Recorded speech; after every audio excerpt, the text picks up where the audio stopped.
I'm sorry for the technical glitch. Next is transaction risk. Number 1. Online trading are subjected to following types of transaction risk, like default on order taking or giving. The customer denies that he ever placed the order, or the seller denies that the order was placed. Default on delivery. Sometimes goods are not delivered due to wrong or incomplete address, or goods delivered are not according to the customer's specifications.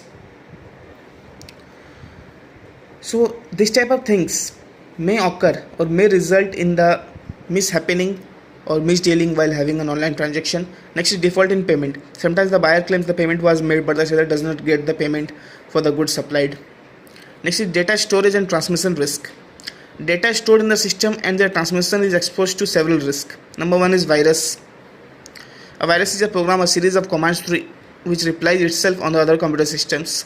The viruses may enter into a computer through email or disk drive, floppy or websites. So such type of virus can also damage the data that is stored in your system or computers. Next is hacking. Unauthorized entry into a website is called hacking. Hackers intercept messages sent on internet. They intercept confidential information. They misuse such information to benefit or modify and even destroy its contents, harm the parties. So hacking can also be very much harmful or is a great threat for the security of e-transactions. Next is risk of threat of intellectual property and privacy. There is also a risk of threat of intellectual property and privacy. Internet is an open space.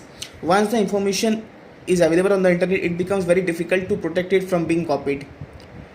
So once your personal information, if it is uploaded to internet or it may go to the internet, then it will be very difficult for a user to stop it from being copied and brings widespread.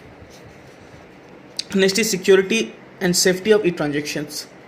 The following measures being adopted for security and safety of online transactions. Number 1, verification from cookies.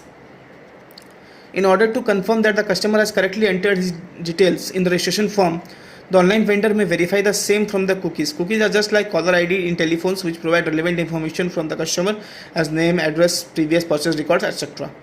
So verification can be done by the use of cookies from the vendor in order to confirm the details of the customer. Next is confirming the order before delivery of goods. Once the buyer has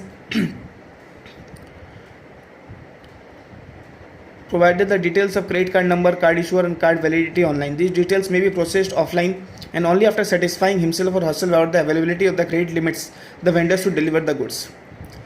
Before the delivery of the goods, the payment if it is received, it is alright.